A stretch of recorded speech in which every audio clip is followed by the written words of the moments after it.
Hi everyone, this is Dr. Bergen, and we are in section 2 of Module 3, and we're going to discuss the heart rate. The heart pumps using a cardiac conduction system, meaning it's an electrical activity. So if you look on the right, there are these two yellow blobs, not necessarily circles. The very top one is the sinoatrial node, and then the more circular one below that is going to be the atrioventricular node. So we call them the SA node and the AV node. The SA node is considered to be the pacemaker of our body. So when a person gets an actual physical surgery to insert a pacemaker, they're basically taking over the function of this SA node. The SA node fires an electrical impulse towards the AV node. So then the electrical impulse travels down that in between both of those chambers and off to each side to cause a contraction of that muscle, like shocking that muscle almost. And those Purkinje fibers are the little tiny fibers that cause the whole heart muscle down there to contract.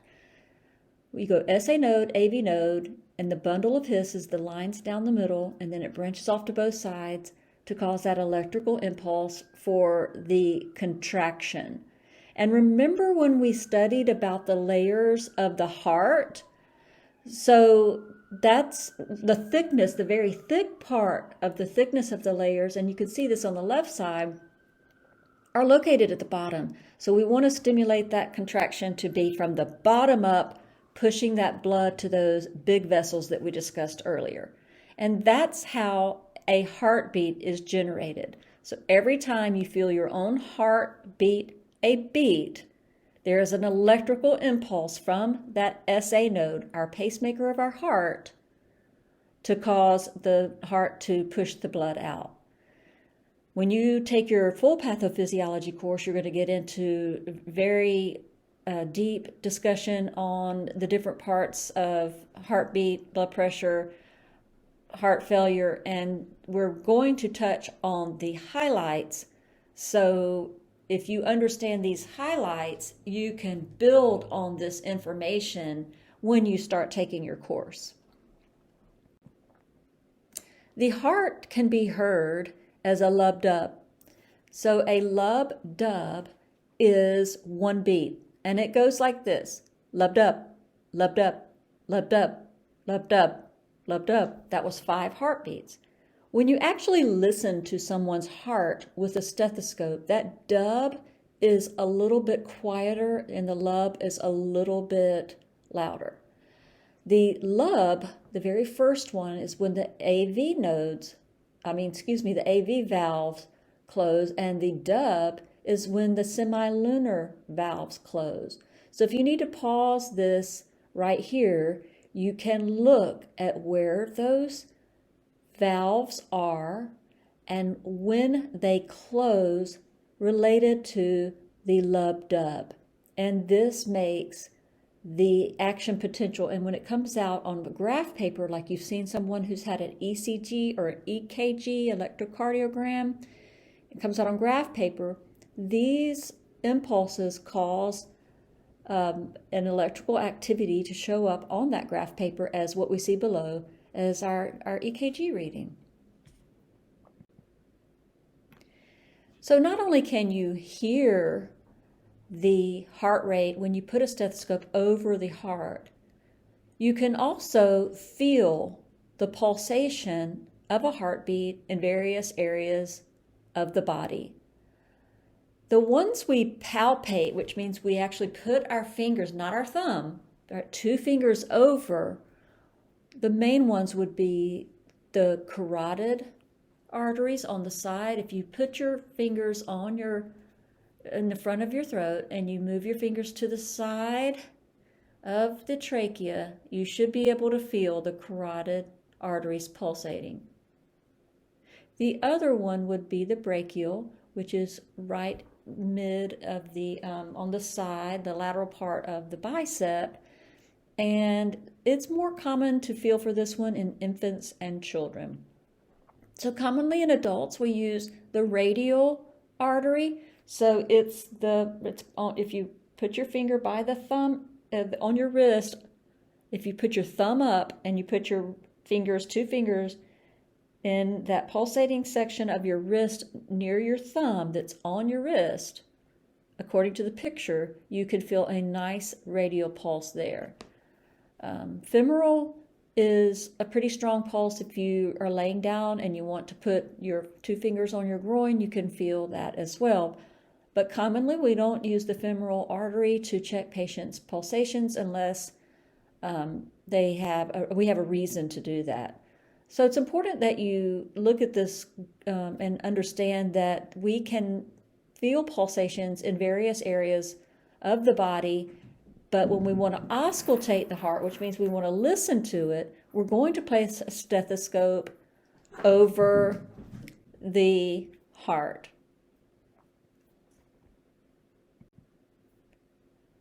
So to count the heartbeat, you're going to count how many lub-dubs, that's one beat, how many of those occur in 1 minute. The normal heart rate for an adult is 60 to 100 beats in 1 minute.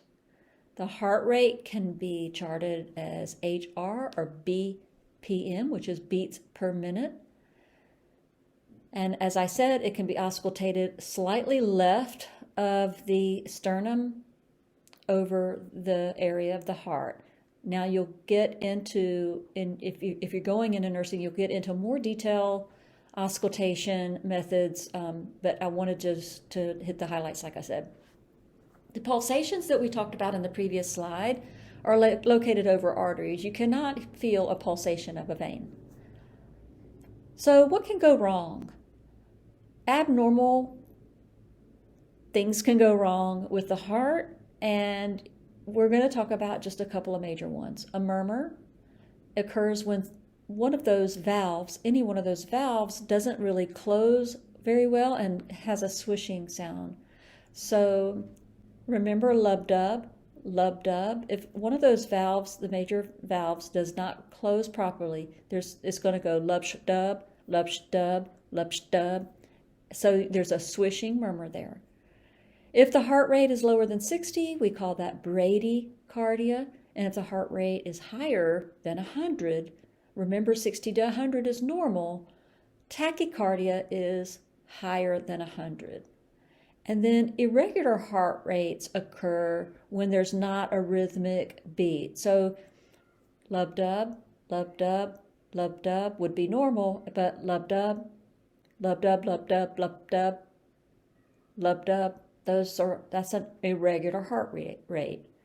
And this is why it's really important that you palpate or listen to the heart for a minute when you're first assessing a patient, is because the irregularity could cause it to be different every time if you only took it in 15 seconds and multiplied it by 4, or 30 seconds and multiplied it by 2. When you first assess a patient, when you've been a newborn baby, all of these things, you should listen to the heart rate for a minute. So tachycardia is when the heart rate is over what? If you said over 100 beats per minute, you were correct. And although we're not really studying EKGs or ECGs in this class, that's just a graph paper, shows you how the electrical activity shows up on a graph paper. So for someone's heartbeat to be elevated, of course our heart rate elevates when we exercise, but what is wrong when it's not a normal heart rate increase? What can cause that? Smoking is one of those. So the reason why smoking can cause an elevated heart rate is because of the nicotine, which increases the heart rate. And also, a person who smokes breathes in more carbon dioxide, and so they have less oxygen binding to the red blood cells. And so The heart's going to need to beat faster to get the proper amount of oxygen to the body. Fever. So when someone has a fever, their metabolic needs increase. They need more food, water, nutrients, however you want to look at that, when there's a fever. When the metabolic rate or metabolic needs of a person increase, the heart rate as well is going to increase. What about alcohol? You would think drinking alcohol would lower the heart rate, but it actually increases the stress hormone, which increases cortisol. So we've all heard that, people say they self-medicate with alcohol to decrease their anxiety, when in reality, alcohol actually increases a person's anxiety. It may increase anxiety at the present moment of ingesting the alcohol, but those cortisol levels will increase, causing tachycardia and increased anxiety. Some drugs can actually impact the rate of the heart, many different drugs, and we wouldn't get into that right now. And also caffeine is a central nervous system stimulant. So caffeine can make somebody shake, can make their heart rate go up.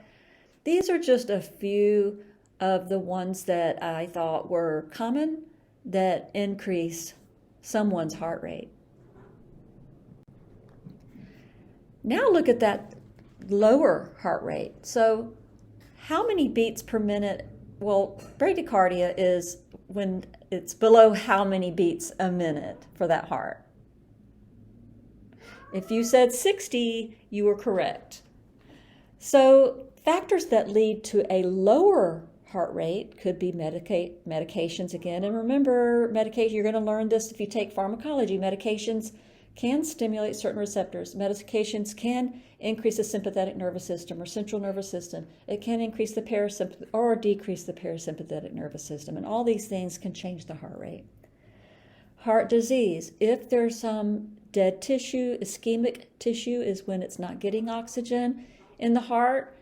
It may not be able to pump properly and at a regular level. Congenital basically just means that a person is born with something. So some people are born with a lower heart rate than others. The aging heart is important because remember when we talked about that SA node being the pacemaker of the heart? Well, as someone gets older, it loses some of its cells in that SA node, and it can impact the heart rate and actually slow it down. And certain cardiac illnesses and regular illnesses, such as with the thyroid, can cause a low heart rate. And that concludes the PowerPoint presentation for Section 2.